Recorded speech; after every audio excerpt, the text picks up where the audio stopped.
about the. Okay, so let's think about the big picture. We discussed this last week already, that this is one long parsha, no paragraph breaks, and it discusses the 20-year journey or Jacob's life for 20 years outside of Israel. And it's unusual because the patriarchs do not spend significant amount of time outside, at least from when Abraham went to Israel. And here, not only is he outside of Israel for a long time, but he actually raises his children in the environment that is distant from Israel. And as I think we discussed on Thursday, what is counterintuitive is that Jacob is able to influence all of his children to remain part of his lifestyle, even though he was in a spiritually hostile environment, whereas the previous two generations raised their children in Israel, they didn't only had a certain amount of success in their ability to influence their children. So sometimes the challenge is actually a catalyst for greater commitment. And that's what we see that plays out in the story of Jacob in Vayetze. So I want to say one more thing just to frame this parsha, and then we'll get into the details. So one of the things we want to know is what happens. What is the result of the journey? What's the benefit of the journey? We discussed this on Thursday at great length. So, like I mentioned last Sunday and Thursday, the Kabbalists, all the commentaries explain that this refers not only to Jacob himself, but also to the Jewish people in the future going into the exile. You're going outside of Israel. You're going there for a purpose. Hopefully, we have God's protection, and we return. So this is the sort of the prototype of exile. The Medrash talks about this, so we'll get into that a little bit. The Kabbalists say, in addition to Israel, it's also every Jewish soul descending from heaven to this physical earth. So again, what is the purpose of the journey? Well, we know that the basic story is that Jacob becomes very flourishes. He has a large family, and he amasses a tremendous amount of wealth. So that has to be translated into spiritual wealth that we get in exile, and when the soul enters the earth. So that's, as we read this, we want to think about what are the parallels in the spiritual realm, and in other words, in the historic view, in the historic story, but also in the personal soul descending into the earth, which is challenging, and what is the benefit of that? So we discussed some of that on Thursday as well. But let's think about, so keeping that in mind, how did Jacob advance? So when you read that literature, you think about, there's the plot development, and then there's the character development.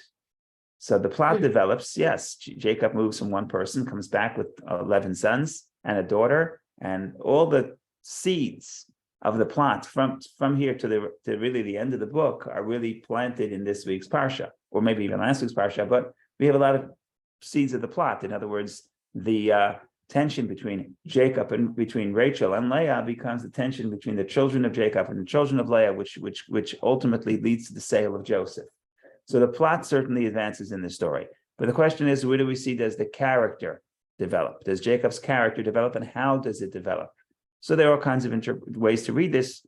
You could say that, as my children said on Friday night, they said, well, at this point, he's escaping his brother.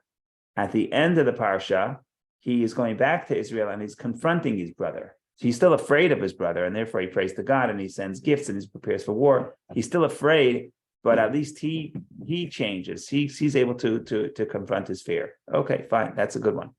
I'll give you a little bit of a mystical one, but to see it, you have to see what happens. And this is the Rebbe's teaching, and he says like this: if you look at the parsha, both the beginning of the parsha and the end of the parsha, you hear about angels, which is actually unusual. If you think about it, in the 5 books of Moses, there are not many angels. There's maybe a few times the Torah mentions an angel. There aren't a lot of angels. Even with Abraham that we read it up until now, Abraham met 3 people. It was people, it wasn't angels. There are not that many mentions of angels. But over here in this parsha, there is 2 mentions of angels, both right in the beginning and right in the end. And because it's one long paragraph, as we mentioned, so looking at the difference between the angels in the beginning of the parsha and the difference of the angels and the angels at the end of the parsha will give us some indication to what happens and what's the change within Jacob. So that's the exercise for the next minute or two. If you look at the beginning of the parsha, page 145, it says as follows: Jacob departed from Beersheba and went toward Haran. He encountered the place and spent the night there because the sun had set. He took from the stones of the place which he arranged around his head and lay down in that place. And he dreamt, and behold, a ladder was set earthward, and its top reached heavenward. And behold, angels of God were ascending and descending on it. So he leaves his birthplace. He leaves the place where he was living in Beersheba. The sun sets, so he lies down there. He has a dream. In the dream, he has a ladder, and the angels ascend and descend. Now, spoiler alert, the rabbis are going to tell us, and we'll get to that later, that this was a holy place. The place he happened to sleep at was the place of the Temple Mountain.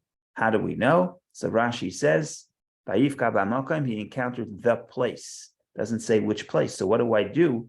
It should have said a place if it's just a random place. It says the place, but we don't know what place it was. So what we do is we look earlier in the Torah and say, where else did we hear the word the place? And the other place that we heard the place is, of course, Temple Mountain. In the story of the binding of Isaac, it says he raised his eyes and he saw the place from afar. So that's Hamakom. So we know it's the Temple Mountain. There are other indications that later, when he wakes up, he says this is the gate of heaven. So that's a very holy place. He's in this very holy place, and he sees angels ascending and descending, which we could talk about that as well. Fine. Let's skip to the end of the parsha. The end of the parsha is chapter 31. Chapter 32, verse 3. The last verse of the parsha, so I'm going to share it on the screen. What page is it? And in the stone, it's page 169.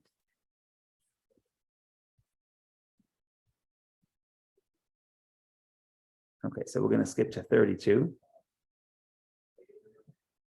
This is the end of the parsha of Vayetze. Laban arose early in the morning and kissed his sons and daughters and blessed them, and Laban went and returned to his place. And Jacob went on his way, and angels of God met him. And Jacob said when he saw them, "This is the camp of God." And he named the place Machanaim. Machanaim is Machane, camp, but the yim at the end makes it plural. Camps, literally two camps. And Rashi addresses why two camps, but that's another story. Okay, so you see this parasha, even though in the English, even though in the way it's divided here into chapters, there's chapter 20. There's 3 chapters, 28, 29, 30. I'm sorry, four chapters. Here in the Torah, it's one long story, and it's sort of where the bookends are angels. So what do you see here? What happens with the angels? So there are different ways of reading the angels, but just from the starting point, angels are obviously, so what the Rebbe is going to say is like this. What the Rebbe says is, where do you see the angel? Where do you find holiness? That's really the question. So in the beginning of the parsha, if you want to sense holiness, you have to be in a holy place. You have to be in a place that's obviously holiness, Temple Mountain. At the Temple Mountain, if you go to sleep, then you may dream of angels. But you have to be in a specific place to be able to sense the holiness.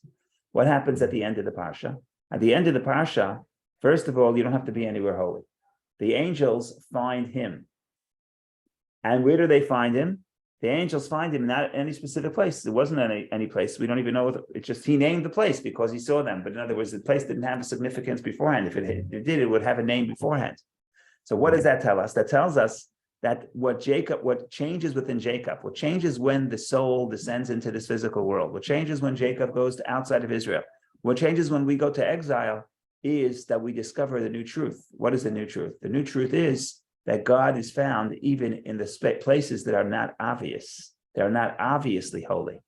So you could be in a distant place, in a very materialistic place, but after 20 years, Jacob learns to see the holiness in every situation and in every circumstance. And that's really the meaning of seeing angels. What is angel? Angel is an energy of God. So what changes with the exile? We used to think that this whole is there, and it's true to some, it is true, that there is holy and there's mundane. And that division is true. And therefore, Isaac, who is holy, cannot leave the holy, has to remain in Israel. It's not allowed to go outside of Israel. We're not erasing the differentiation between the holy and the mundane, but we're getting to a deeper truth. And the deeper truth is that the mundane is also not separate from Hashem. Hashem is present in the mundane as well. And that is something that is critical to Judaism in general, but certainly to the Kabbalistic understanding of Judaism. And it's alluded to in Jacob's own story because the Torah uses the reference of angels, like I said, not that commonly, but when it does, you have to be very careful and read how is it saying it and how is it different in the beginning of the parsha and how the change happens. Instead of Jacob going and sleeping and seeing angels, the angels come and it's actually the same word. Vayifka b'makom, he encountered the place. It means he happened to be in a special place. And the way back at the end of the parsha, it says, Vayifku bo, they encountered him. In other words, he didn't have to do anything special to go to a place that was holy, rather the holiness found him. And that's really the big change. The big change is, where am I connected to God? Am I connected to God only in the land of Israel, literally or figuratively? Am I connected to God only in this Torah, in the study of Torah, or performance of commandments and the good deeds? Or can I connect to God even in the mundane? And that is what takes 20 years to learn. But that's what he learned specifically when he was in the distance. So that's just a little bit of an introduction to this parsha. Think about the overarching theme of the parsha, and then we can continue to get into the specifics of the preparation for the journey, the vision, the dream, the ladder, and of course the story itself with all its details and some degree of drama. At least some of the story has drama. Then it gets a little bit dry, but yes, there's plenty of drama here. Good. Okay, so we're just about ready to jump right in.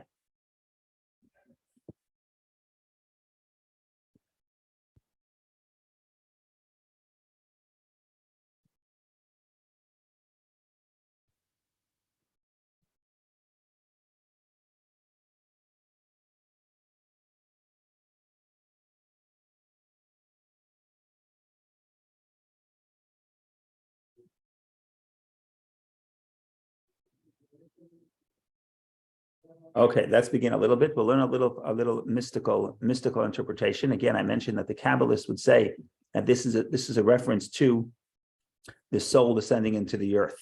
So one of the commentaries that discuss this is printed in many versions of the Chumash, not the one we have here, but in many versions, and he's called the Orach Chaim. And he preceded the Hasidic movement, but the Hasidic movement quotes a lot from his commentary because there's a lot of Kabbalah in his commentary. And I'm just going to read a little that I have in my notes here. I have his commentary, and I'm going to read it, try to translate it, and just get a flavor for what he's saying. So he says like this. He says,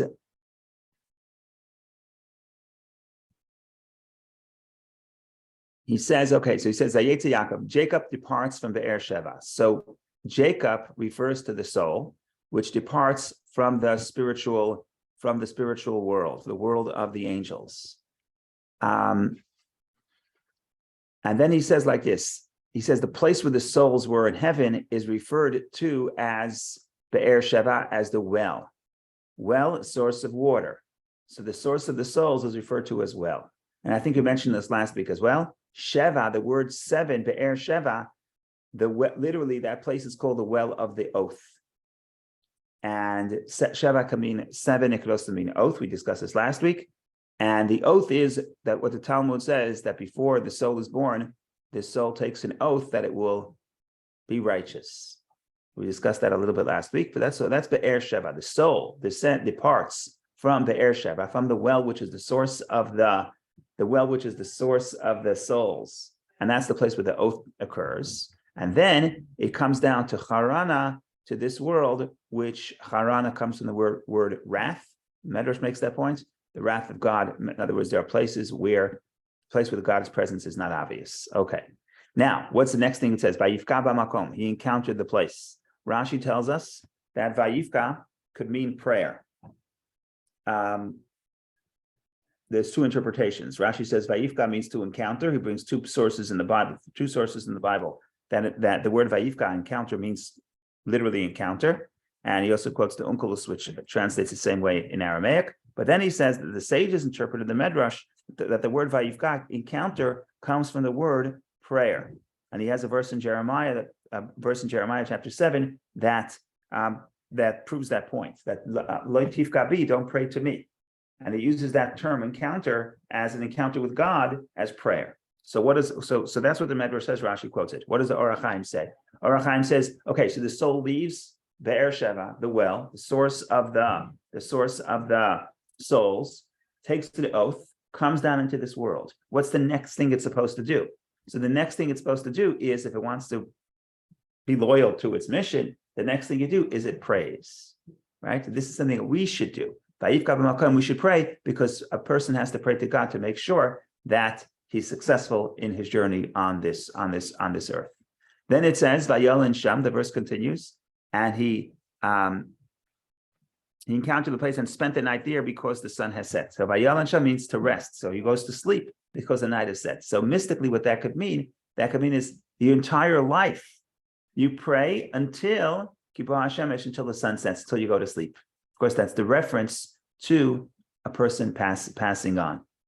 And the Or HaChaim, so reference to the person passing on. Okay.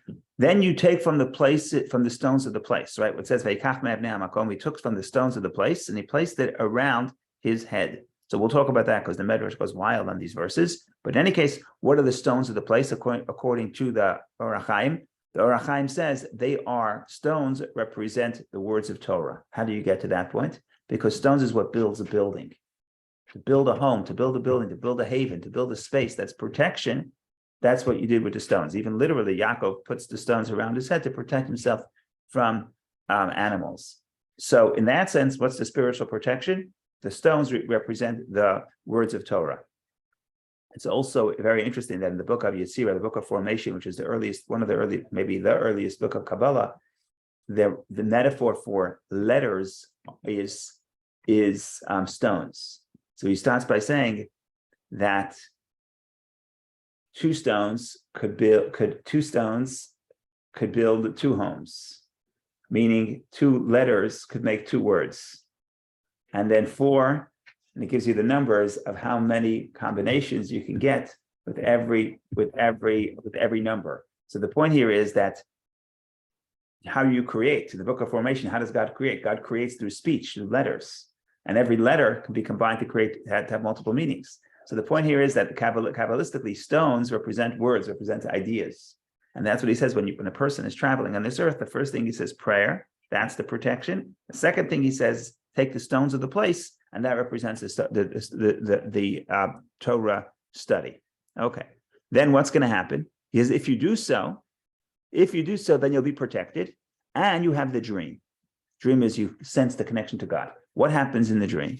And this is a funny story. What happens in the dream? In the dream, the angels go up and go down. They first go up and then go down, which is a problem. We discussed this Thursday. I apologize for all the people who are here on Thursday. I'm going to say the story of the Ruzhin once more. Famous story of a Hasidic Rebbe, Rabbi Yisrael of Ruzhin, and not a Chabad Rebbe, but a Hasidic Rebbe. And I said it again, but I'll say it quickly. So the problem here with the verse is that it says the angels go up and come down, and we would expect it should be the opposite. We would expect the angels are native to heaven, so they descend and then they ascend. So Rashi says, because we have this problem of why the angels go down and then go up in the dream, so Rashi has an interpretation, and Rashi, I'm pretty sure Rashi would say it. Yeah, Rashi says it, of course. I just have to find it. Yeah, says Rashi. First they ascend and then they descend. Says Rashi, the angels that escort him in the land of Israel do not leave the land of Israel, and therefore they go up to heaven. And then angels of outside of Israel come down to escort him. We can talk about what that means exactly, but the bottom line is there are angels that are with him in Israel. They can't leave Israel. They go up. New angels come down. By the way, we mentioned earlier the end of the parsha, the angels came toward him. Rashi there says it's the angels of Israel. They came out of Israel. And therefore he called it machanayim, camps. Why did he call it camps? Because there are two camps, the camps of angels of Israel, camps of angels outside of Israel. He's got both camps together. What does that mean? So that's very similar to what the Rebbe said. I think the Rebbe said this another time. But the point here is the distinction between Israel and outside of Israel is the beginning of the parsha. The end of the parsha, the distinction is much less. he has both camps of angels together because he could sense the presence of God both in the holy and in the mundane. In the beginning, there's a very big divide. There's the way I am in Israel, the way I am out of Israel, which basically means the way I am in the realm of holiness, the way I am in the realm of the mundane. These two don't mix. The angels have to go up before they come down. At the end of the parasha, he can have them all together. Machanaim, camps, because they're not divided. Both in the mundane and in the holy, he could sense the presence of God. So that's going to that. But we're jumping all over. There's too much coming on. We have to slow this down a little bit. So we have the angels going up and then coming down. So the story of the Ruzhiner is that this is the way the story is told. I wasn't there, but the point is that when he would study the Bible in school, in grade school, he would always anticipate Rashi's questions. And every time they read the verse, he would raise his hand, and it became boring already for the teacher because the guy already knew all Rashi's questions. And the story is told that one time they get to this verse and he has no questions. He has no questions. And the teacher says, well, maybe he wasn't listening. So he reads the verse again, no questions. He says, you don't have a question. Yisrael, you don't have a question. Yisrael, he was a kid. You don't have a question. He says, no, I have no question. He says, interesting, because Rashi has a question. He says, I don't have any questions. So he reads the verse and he says, Rashi has a question. How come the angels first go up and then come down? You would expect that they're in heaven. They should come down first. Kid says, no, I don't have a question. It's a dream. There, you can't ask questions on dreams. That's the joke. But of course, it's the dream. If he's seeing it, as the Torah tells us, obviously the dream is significant. So why is that? So you have Rashi's interpretation, the angels of Israel going up. The Kabbalistic interpretation is no. There is a very, very deep mystical symbolism to the fact that you're going to study Torah. Your soul's going to come down. You're going to pray. You're going to put the stones around you. You're going to create a spiritual environment for yourself through the study of Torah. You're going to build the world. You're going to perfect the world through the study of Torah. And then what's going to happen? Then the angels go up and come down. So according to the Kabbalah, this is actually absolutely fascinating. There's a whole big idea in Kabbalah. It's probably almost on every page of the Zohar, is awakening from below and awakening from above. The relationship between us and God, it happens two ways. Sometimes it's God gives us the flow from above. God sends us inspiration. And then we reciprocate. We respond to the inspiration from above. And then often what happens is the opposite. The inspiration from below would would awaken the inspiration from above. According to the Kabbalah, they call it all kinds of names. And the Zohar, it's called Mayin Dechurin, Mayin Nukvin, masculine waters, feminine waters. Masculine is the giver, is Hashem. We're the feminine, we're the recipient. So sometimes it begins with the masculine waters. Sometimes it begins with the feminine. What the Or HaChaim is saying, we have to realize that what happens in heaven, the flow that we get originates from our own actions. What are the angels? The angels of God. What is the angels of God? Holy energy. We produce the angels. So the angels that we produce first go up to heaven, and then they elicit within Hashem, they elicit within the heavens, the flow that's going to come down. In other words, according to the Or HaChaim, and this is consistent with the Kabbalistic thinking, we are not just passive recipients to what goes on in heaven. We, humanity, people, through our own divine service, we actually influence the flow that descends. We influence what's going to happen, the flow that comes from God to the earth. This is very different. In other words, some people, some religious thinkers were thinking that we're the recipients, we're the passive recipients. And according to Judaism in general, but for Kabbalah in particular, we can actually make certain changes within the flow that descends, and everything that happens above responds to our own action. And the Kabbalah is into this, the Zohar is into this, Hasidic movement is into this. There's a quote that the Rebbe would speak sometimes and says, and basically that from the Zohar, and the Zohar basically says, you should know that the supernal world is just like the lower world, and that's like a mirror. Whatever you show, if a person is with joy, shows joy above, then what's reflected down, then God gives them the cause to be joyous. A person is sad, then the sadness descends. And so this is an important principle. It doesn't always work that way. Sometimes, like I said, it starts from above. There are different ways there are different models. But the standard model is that, according to the Or HaChaim reading this parsha, the angels go up before they come down. Because what's going to come down from heaven is dependent on our own actions. So that is just a little bit of a reading of the Or HaChaim, that how he reads this verse. Like I said, the Kabbalistic view that it's referring to the soul descending, and I just felt that we should read it inside, and we get a little bit of the flavor, so you don't have to hear it one step away, but you can get the actual flavor from the Or HaChaim. Yes, I learned yesterday in my group that the word sulam only shows up once in the Torah, and it's oh, here. that's great. That's So great. That's great. what is that? What is the etymology of sulam? Good question. I don't know. What is sulam? I mean, it's a staircase. It's in because there was interpretation that it was a staircase or a ladder. How do you translate it, and what is it? Yeah, that's a good question. I don't know. Modern Hebrew sulam is a ladder. And we know, if I knew nothing else, I would know that it's something that you go up and down on it, because that's what the angels have done. That's a good question. I don't know. I have to look into that. What is the etymology of the word sulam? What is the meaning of sulam? So what the ladder represents, here you have interpretations galore. The question is, what exactly the meaning of ladder, or the etymology of the ladder? That's a good question. I don't know. I have to look into that. Or maybe it doesn't even matter in that case, because it clearly describes what is it for. Yeah, And it's that, actually that particular passage. Vicky is right that it is very interesting how we get it's actually very, very descriptive, in the sense that I'm just going to look at the verse here. Maybe I'll share the verse. If you look at the description of the ladder, okay, let me grab this.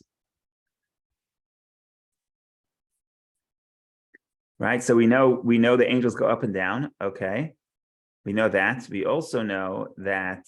Look at verse 12. And he dreamt, and behold, a ladder set up on the ground, and its top reached to heaven.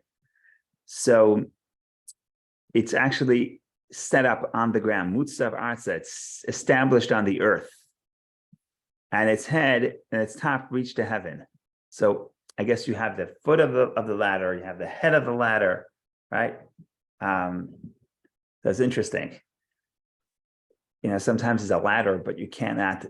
It's not easy to get onto the ladder. I grew up in Brooklyn. All the buildings had fire escapes.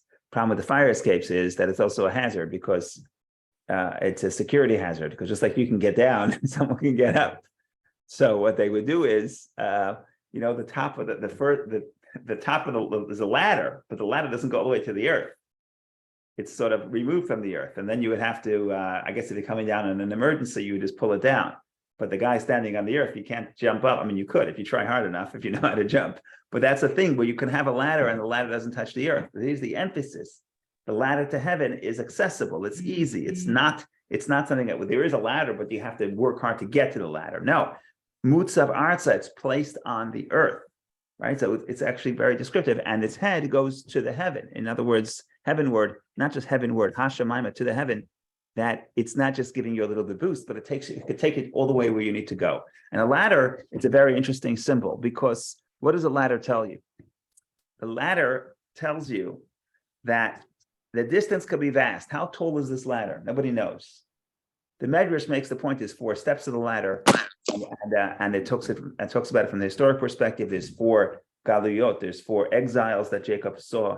The Kabbalists take those 4 steps and say ladder is prayer, and there's 4 rungs to the prayer. It represents the 4 spiritual worlds. So there are all kinds of ways of interpreting the ladder.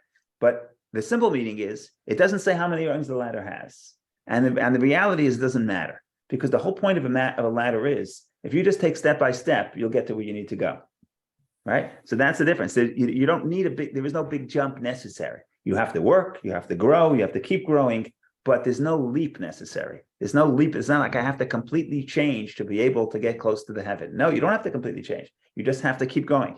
Just keep climbing. But there is no obstacle. It's not like it's something that's insurmountable. There's a ladder, it's not insurmountable. The next step is just a step. That's the meaning of a ladder, right? Because we would think of a heaven as there's got to be some gulf between earth and heaven, right? Maybe you need if you can get into a rocket ship, you have all that fuel, you can sort of burst away from the power of the earth, the gravitational pull of the earth, and get to heaven. We say, no, you have a ladder. You don't need, it's not pun intended. It's not rocket science. It's just a ladder. You just keep growing, and you keep growing, and you end up in heaven. Okay. And maybe that's the meaning of the uniqueness of the concept, because it's only here. Right. It shows, actually describes it in detail. Yeah. That's very interesting. Right.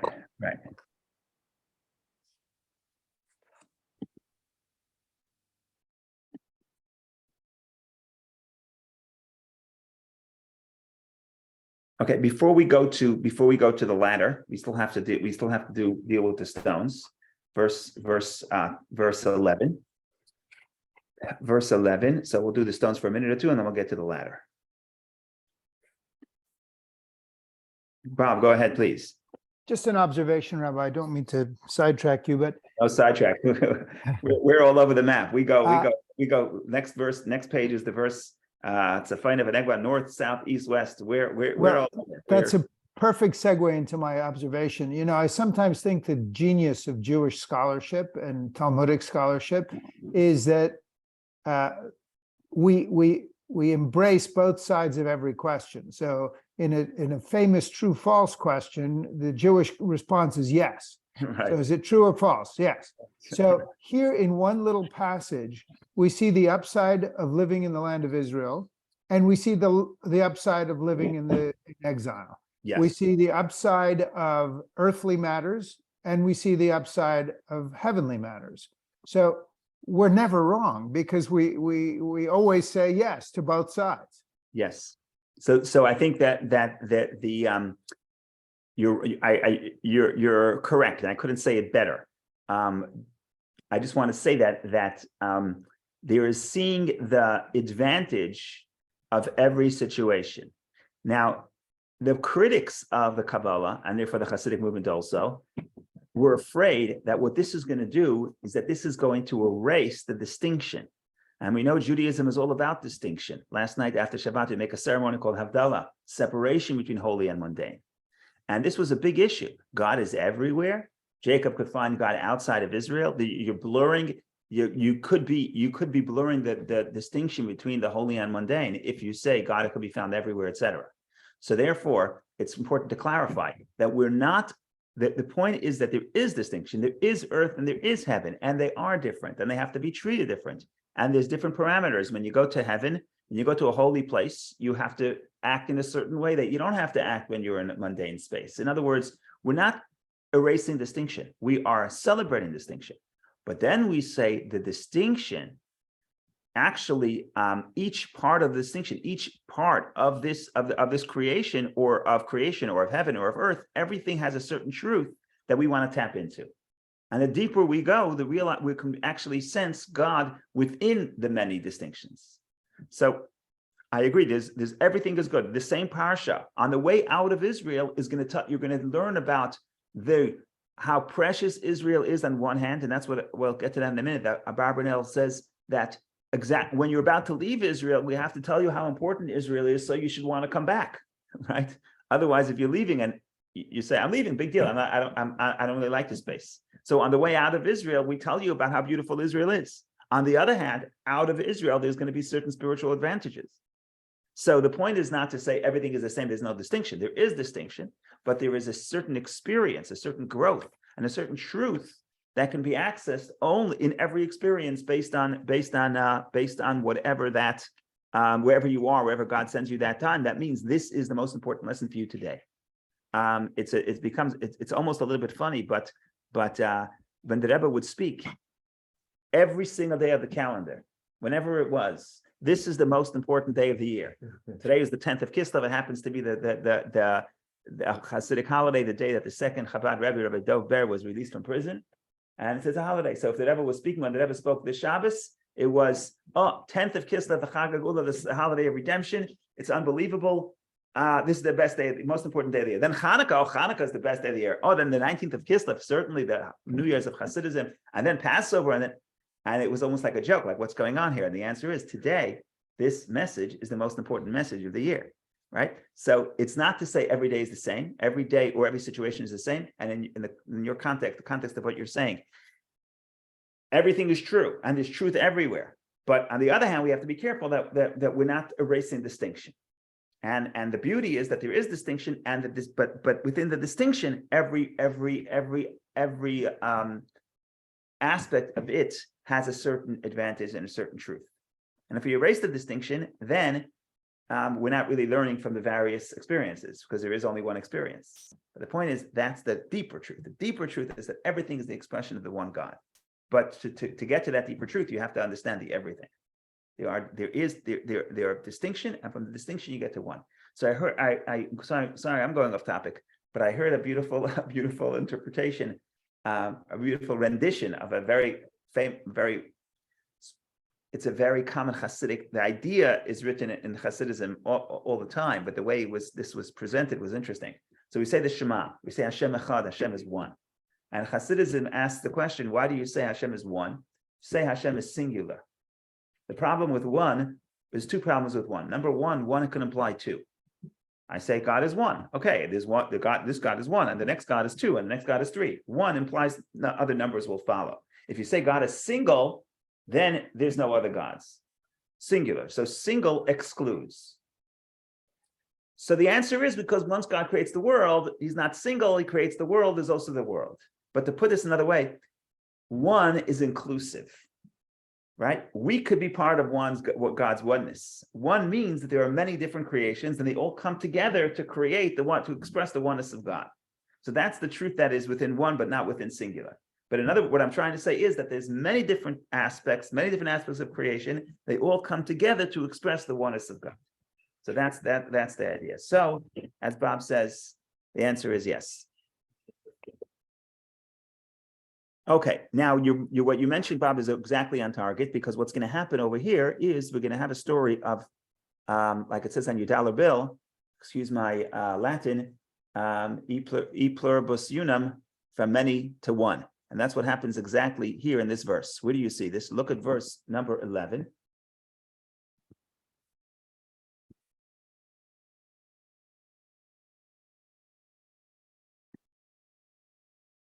Look at verse number 11. And he arrived at the place and he lodged there because the sun had set. And he took some of the stones of the place and he placed them at his head. And he lay down in that place. He took from the stones of the place. What do you see here? You see here plural, clearly plural. Avnei hamakom. You can't get it more clear. Stones of the place, stones in the plural. Okay, he goes to sleep. He has the dream. He gets up. Look at verse 18. And Jacob arose early in the morning, and he took the stone that he placed at his head. What happened? What is the problem? The problem is, where are the other stones? The stone, not a stone. If it's a stone, it means he took one of the many, right? So if you look at verse 18 in the article 147, 147, right? So it says, Jacob arose early in the morning and he took the stone that he placed around his head and he set it up as a pillar. He poured oil. So without getting into all that, he took the stone that he placed around his head. So we have a problem. Right here is the problem. What does Rashi do for us? Says Rashi,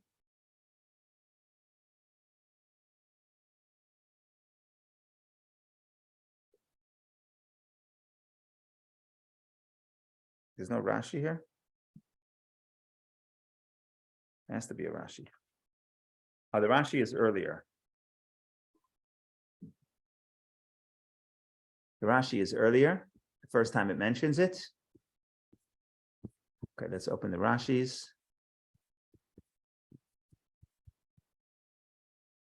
Okay, verse 11, and he arrived at the place and he lodged there because the sun had set, and he took some of the stones of the place, says Rashi, around his head, and he placed them at his head.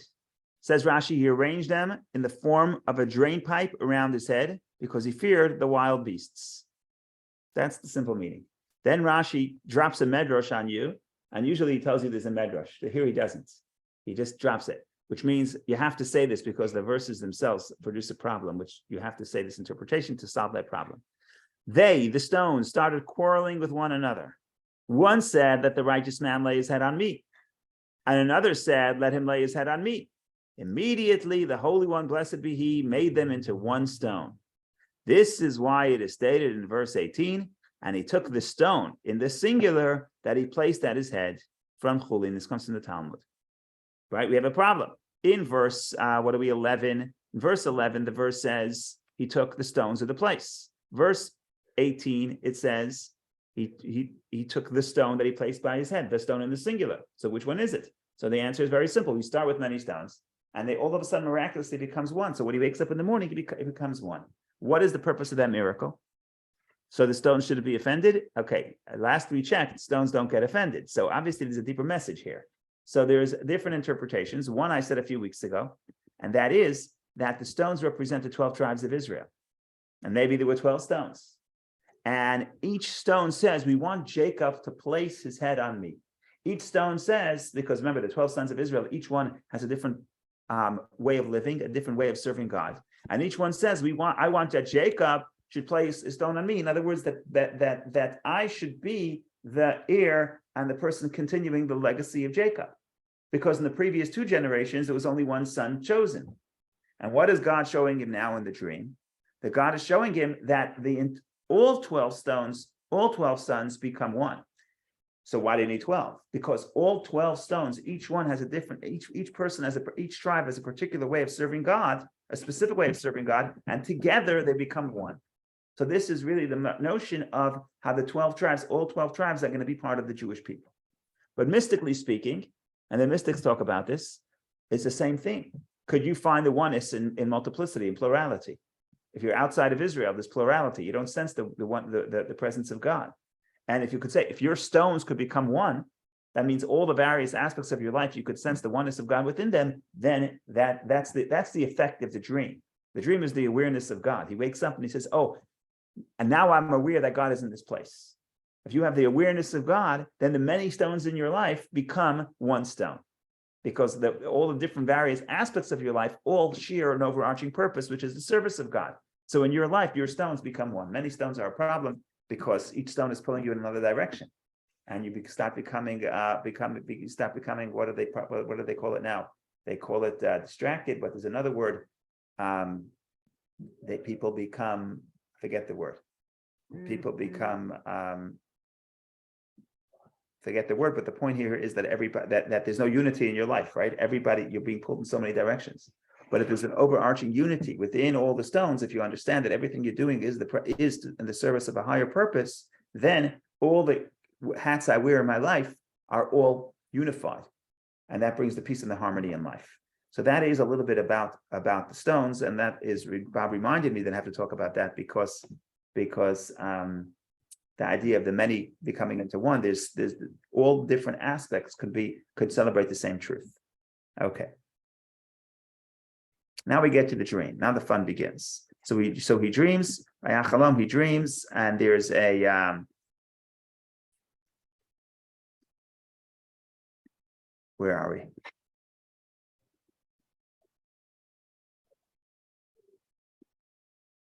So, and he dreamt, and behold, a ladder is set up on the ground, and its top reached to heaven, and behold, angels of God were ascending and descending upon it. Verse 12. And then 13, it's very interesting, because I would think that's itself is the message. But 13, there's something beyond that. And behold, the Lord was standing over him. Nitzav alav, standing over him. It's not so simple what alav is. What are my options? It could be over it. In Hebrew, alav, on him, you could say on him, the same word could be on it. And it could be that it's God standing on top of the ladder. So depending on what you think the ladder is, that would affect where is God, on top of Jacob, or on top of the ladder, or on top of both. That's something just to keep in mind for a minute. And he said, I am the Lord, the God of Abraham, your father, and the God of Isaac. The land upon which you are lying, to you I will give it, and to your seed. And your seed shall be as the dust of the earth, and you shall gain strength. But it's burst forward. Paratzda, to burst forward, break through all boundaries, westward and eastward, and northward and southward, and through you shall be blessed all the families of the earth, and through your seed, which is a little bit similar to what God tells Abraham, that all the nations of the earth are going to bless themselves by you. Meaning, a person wants to bless his child, he would say, may you be like Abraham. And the same thing would be, now it's being that blessing is being reiterated by Hashem to Jacob and to Jacob's children. And then he continues, behold, I am with you, and I will guard you wherever you go, and I will restore you to this land, and I will not forsake you until I have done what I have spoken concerning you. So that's the dream. So he has the dream, and then he has the promise, the divine promise that God will be with him. And then Jacob wakes up. So we'll talk about what he wakes up in a minute. I don't know if we'll get to it today. So Jacob's going to wake up. But that's the dream. The dream is the angels going up and down, and then there's the promise that God will be with him. Okay, so that leads to the question, what does the ladder represent? What does the angels represent? What exactly is taking place here?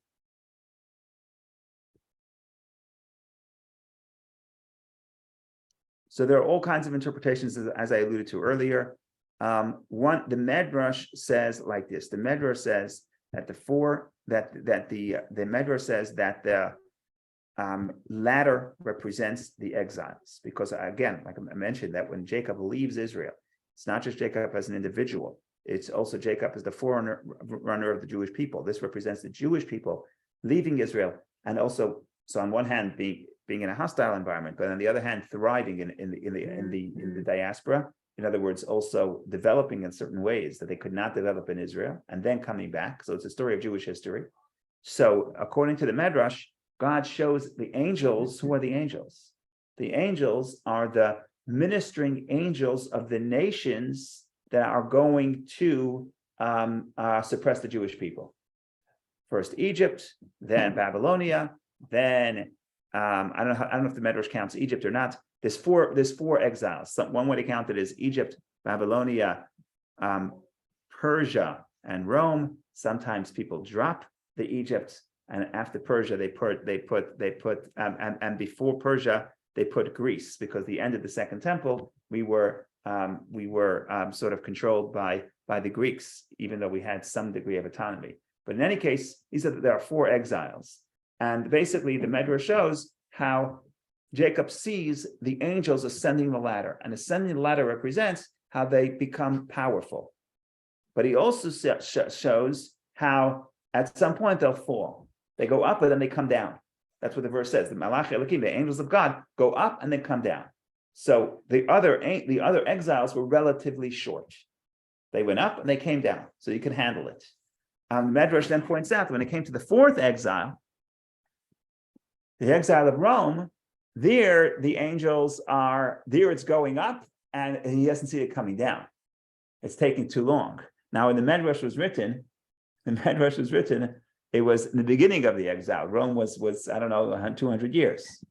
300 years by the time the Medrash is final. By now, it's almost 2,000 years. So what the Medrash says about the fourth angel going and not coming down, the fear that Jacob becomes afraid is intensified, of course, as we understand it today, that it's much longer. And it was the harshest of all exiles, is the one that we are in the midst of, or at the conclusion of. So the Medrash says that's why God says, therefore I will be with you. And verse 15, behold, I am with you and I will guard you wherever you go, and I will return you to this land. Why do you have to say that? You have to say that because obviously it's a response to Jacob's own fear. The fear is, so the simple level, it's the fear that he's leaving Israel, God won't be with him. But if the Medrash is saying we're talking about history, and the fear is that we're not going to survive the exile, and then God says, I'm going to bring you back to this land, and those are and therefore, and that's the angel, and that's the ladder. The angels are not necessarily positive. The angels are the guardian angels of the nations that suppress us. But again, the point here is that they are the angels of God. They're the messengers of God. The prophets talk to God. God says, I'm going to send my servant Nebuchadnezzar to destroy the land of Israel. Right? We understand that things that happen to us, it's not random. It's not because God was asleep and all of a sudden the superpower took over and decided to harm us. But no, this is all part of the divine plan.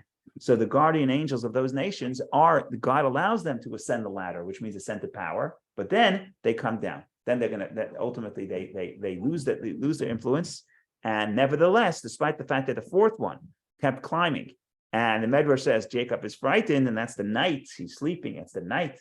Night is a state of uncertainty, no clarity. Nevertheless, God promises him and says that I'm going to be with you and I will connect you. So that is the historic way of reading the ladder. There are other ways, as we mentioned, but that's the historic way. Other ways to read this, as I mentioned, is Abarbanel. He quotes he himself quotes many sources, like something like 10 interpretations of what the ladder may be. If you have a few, I don't know, maybe we'll read some of them, we'll see. But this basic one, at least the starting point, is that the ladder represents the land of Israel. The land of Israel is the place where you feel the connection to heaven. And the angels going up and going down represent the good deeds. And Jacob is going to say later, Zeh Sha'ar Shamayim, this is the opening of heaven. So God is showing him the land of Israel. Why? So he should desire to come back. If you leave, right? If you leave, and the first thing we have to understand is you're leaving Israel, but do you want? But understand that the preciousness of Israel. So you should want to come back. And this is what I discussed this with Bob in the past. Whether because sometimes it seems like the Hasidism highlights the exile and talks about all the wonderful things that could be achieved. In other words, in the distance, there's longing. In the distance is opportunity. So do we forget about, are we forgetting about the land of Israel, right? Are we romanticizing the exile to the degree at the expense of Israel? So we try to do both. And that's what God is saying here. God is saying that while he's going out, even though there are certain advantages outside of Israel, but on the way out, God shows him the importance of the land of Israel. So he should desire to go back, to keep that desire alive. Nevertheless, because he's leaving the holy space, that's why God, together with showing him the ladder, which represents the connection to the land of Israel, God is saying, I will be with you even outside of Israel, and I will protect you, ultimately bring you back. So that's another way. So the ladder represents, therefore, the connection to the land of Israel.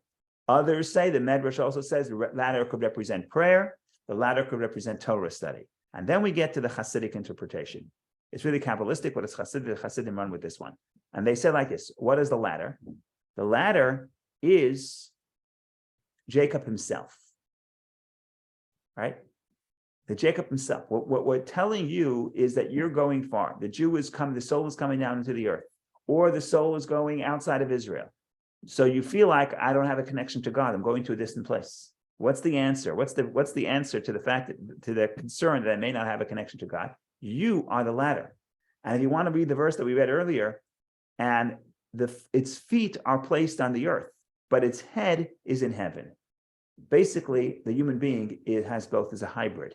His feet, physical part of the self, the body is planted on earth, but the head, the soul, is in heaven. And we, therefore, are the bridge that connects heaven and earth. And if we're going outside of Israel, what's happening is the ladder, the bridge between heaven and earth, is extending outside of Israel. So Jacob himself is the ladder. And if you take that interpretation, then think about what are the angels going up and coming down. So this is consistent with a Kabbalistic idea that the Kabbalah talks about. Well, it starts in the book of Ezekiel, so it starts in the Bible, but then the Kabbalah talks about it, and the Hasidim continue with that. And that's the theme of Ratzai Vashuv, running and returning. And basically, the way you can be in two worlds at once without being swallowed into one is you have to have the pulse. You have to run and return. In other words, if you're in this physical world, if you're not going to try to climb to heaven, the materialism of this world will swallow you up. But if you try to escape to heaven and you forget to come back, then you won't be able to live on this earth, and you'll your soul will depart from heaven. So what you have to do is, as the prophets say, the angels, Ratzov Hashav, they run and return. In other words, you have to create a yearning to climb the ladder to go to heaven. But then, just as important, if not more important, is you have to come down, take that inspiration and come down to the earth, and take the holiness of heaven and bring it into your daily life.